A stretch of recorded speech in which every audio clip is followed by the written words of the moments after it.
and do something there? So that it looks like that? Yeah, that'd be nice. Oh, well, that would do it. It's always the unplugged cable. I could have done that.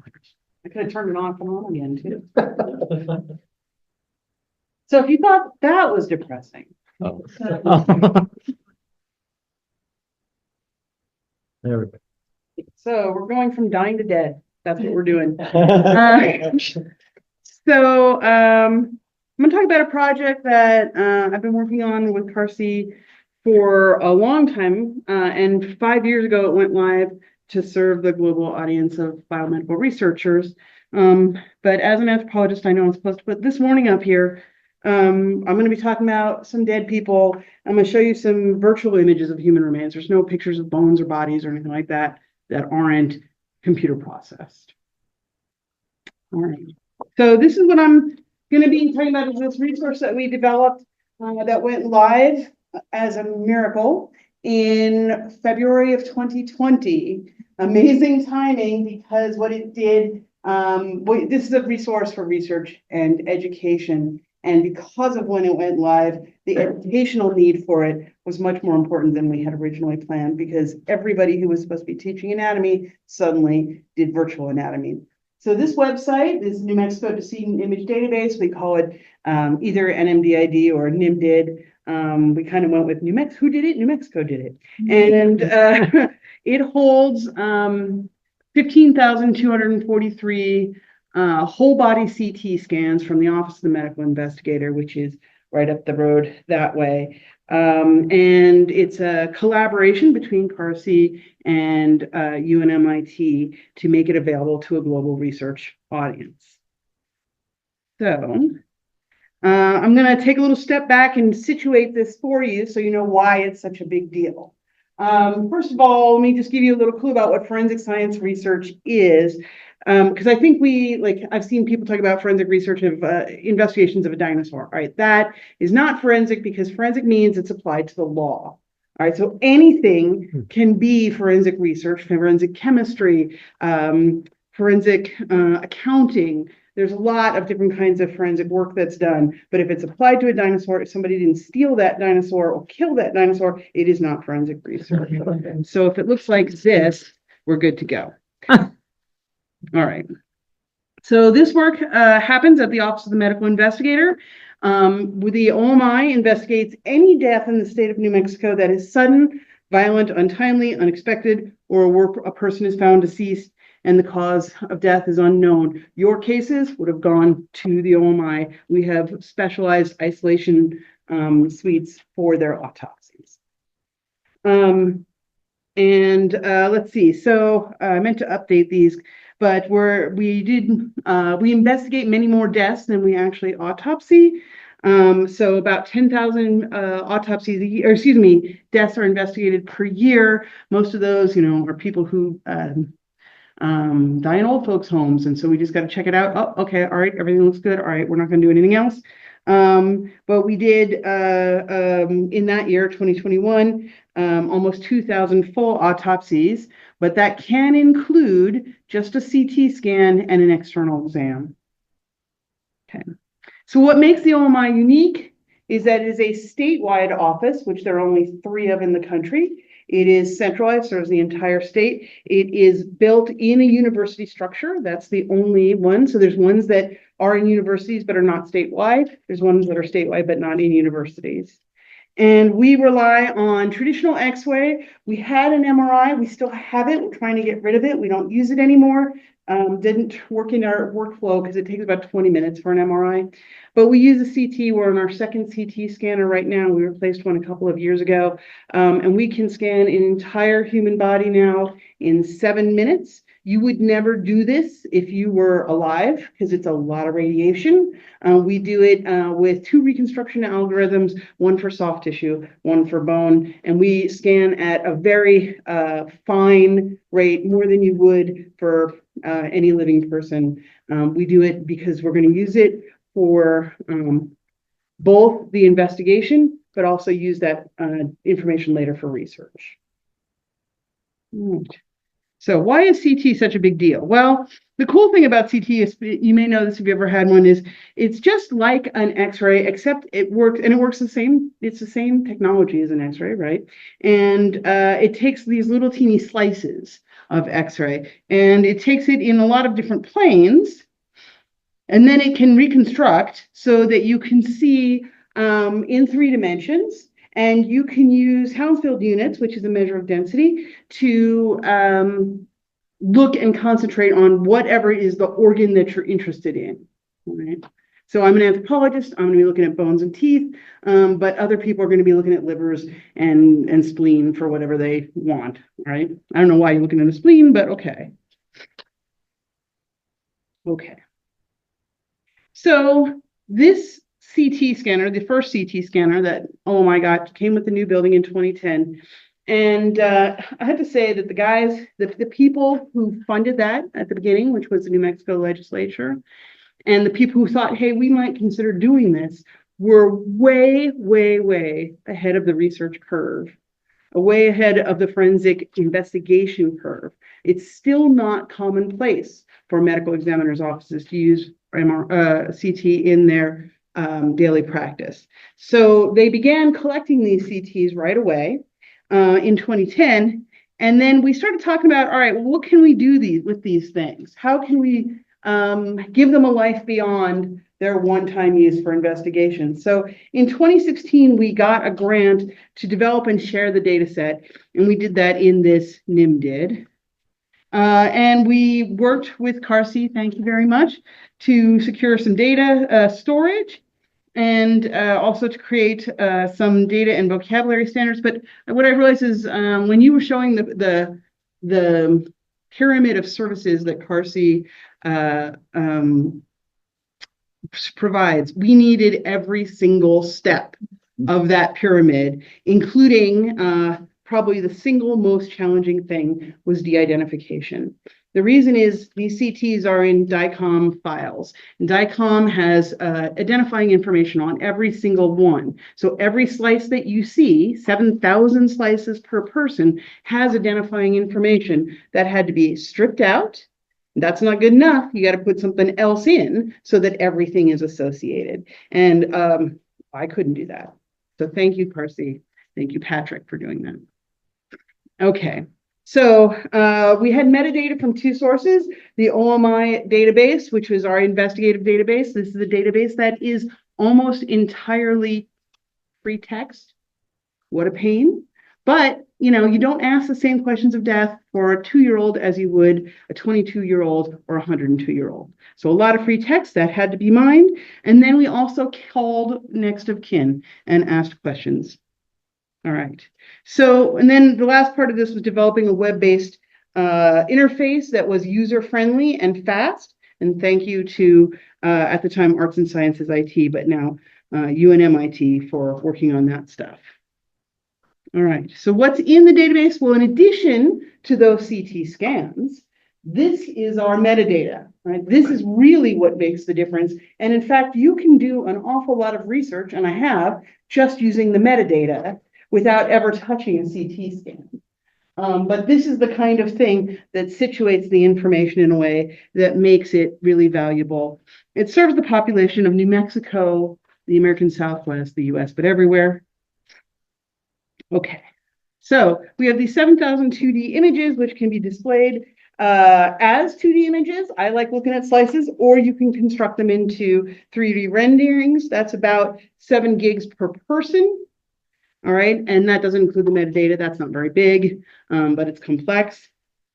If you go to use the database, you put in your search criteria, and it will provide you some basic description about the person and pop up these scout images. Scout image is like a pseudo X-ray, so that you can kind of be like, oh, that guy is too big for my study. I don't want that. Or, oh, that person was in a plane accident. No, thank you. Or whatever, you know, you kind of can do an initial clearing before you request it. The interface is like shopping at Amazon. You put it in your cart, and instead of paying money, you write a research request, which we recently redid how the research request works, which made my life a lot better because I reviewed them all.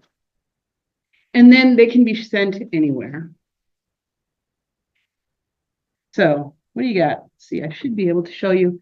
Now, I like skulls. I'm an anthropologist, so I'll show it off. But you can do this with any organ. This is not just a pretty picture of a skull, it's mathematically a representation of that skull. So any measurement you want to take to understand something about human variation, whether it be a skull or a spleen, for whatever reason, you can, right? So if you have the metadata and the CT, there's not another resource like this available anywhere on the planet. The closest is the NIH has a database of CTs that you can analyze, you can scan, look at and download, and it's free, but it's like pathology specimens, right? So like if you're interested in lung cancer, you want to look at a bunch of lungs with cancer, you can have that, but you can't have the entire organism. All right. So here's where we are in 5 years. Currently, we're just at 1,900 users. I don't know if it's slightly more or slightly less. In 68 countries, that's one of the things that makes me the proudest. And then we are up, and you can see the distribution of countries here. I think we just added, I'm trying to remember where we just added, maybe it was Philippines. Anyway, we've been adding countries still, which makes me really happy, and making this resource available to people who have different ideas than you and I are going to have. They're going to approach things in ways that we would not. There are over 200 publications already that draw on this resource.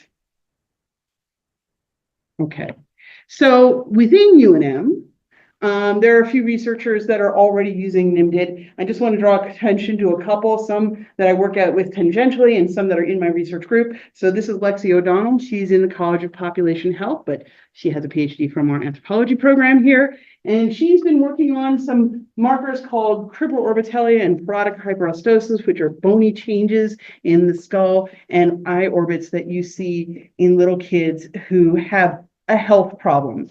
And we see these pre-contact in the American Southwest. And so a lot of stories that anthropologists have made about what this means. Why do all these kids have cribroorbitalia? Why is this? And mostly they had to do with, the stories had to do with anemia. Because the idea is that you're expanding the marrow, and so you're creating more blood cells, right?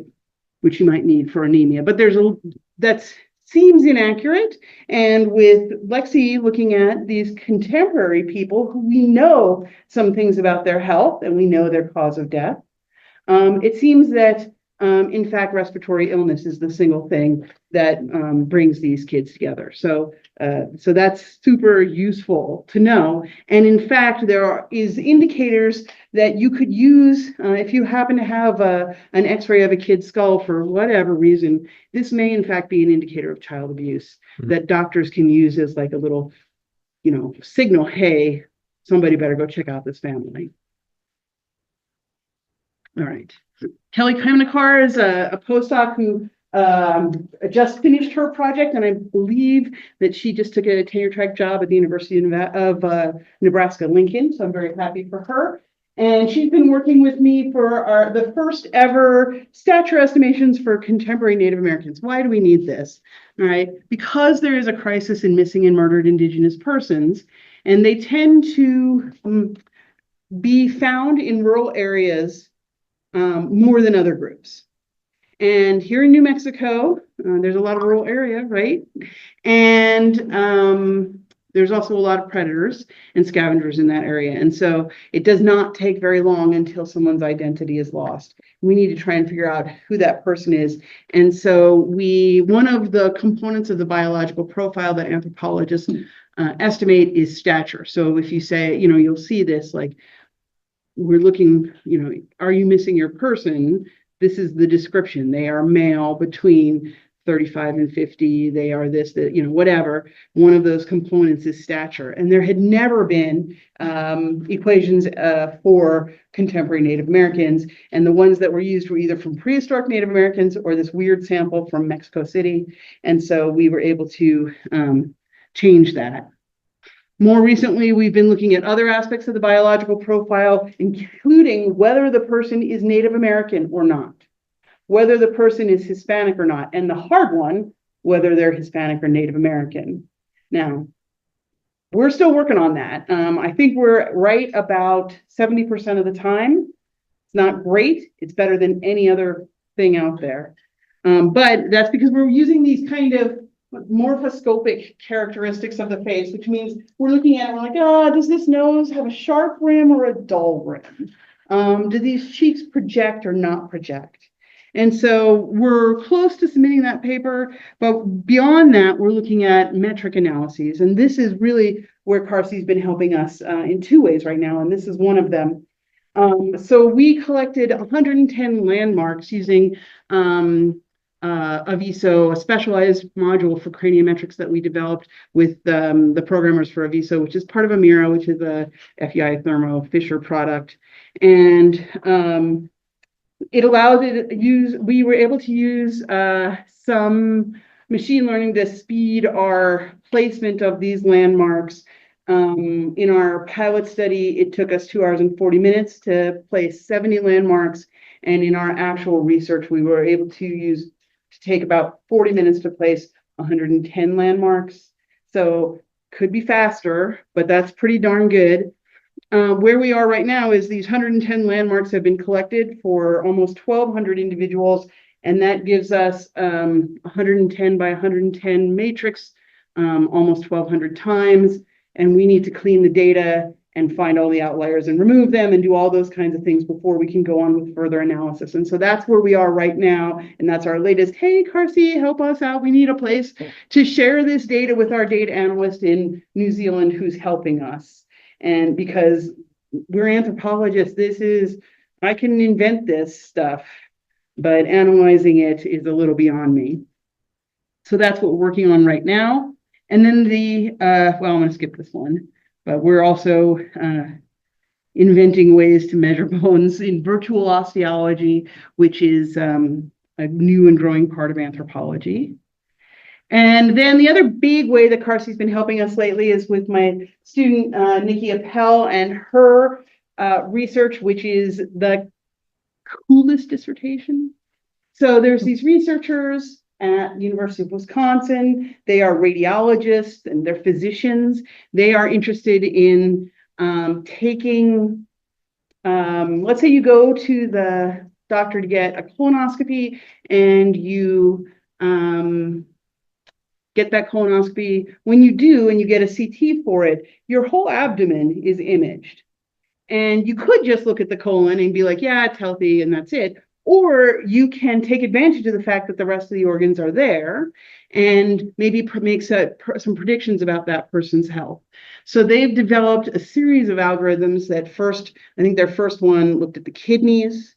All right, these are a cohort of about 160,000 people who had CTs, colonoscopies. Let's look at their kidneys and look at their 8-year health outcomes, and then develop algorithms that would predict health outcomes on kidney health.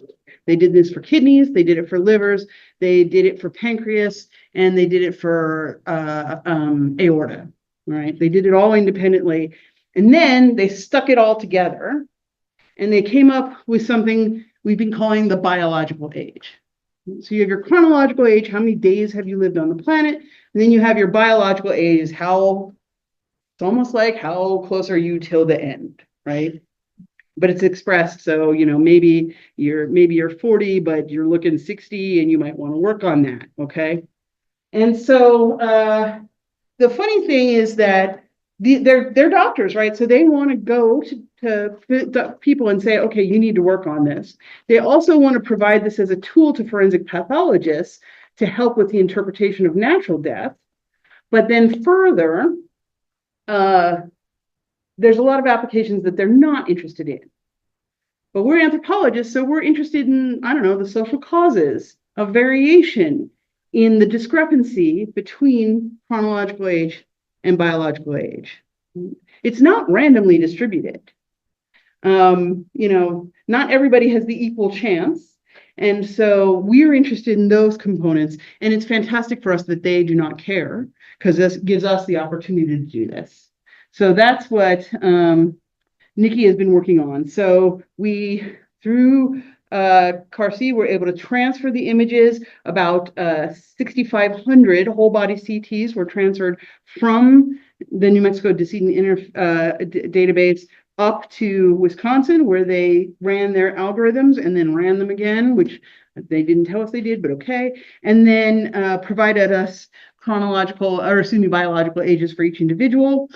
And then, let's see. So we take the metadata that we have, the rich metadata, and look for patterns. And that's where we are right now. Okay. And the expectation, of course, that some negative stressors in your life, perhaps their climate, perhaps it's environmental exposures, perhaps it's poverty, perhaps it's all of the above, will cause biological age to surpass chronological age.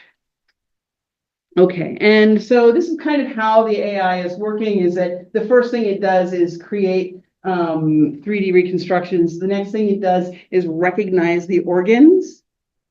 Then it recognizes, issues. So for example, this is aortic calcification here.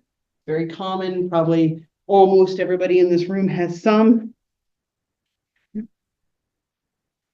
Okay, and then through the magic of AI, it develops these predictions and outcomes, right? And it's been tested on their 165,000 person cohort and applied to our sample in New Mexico.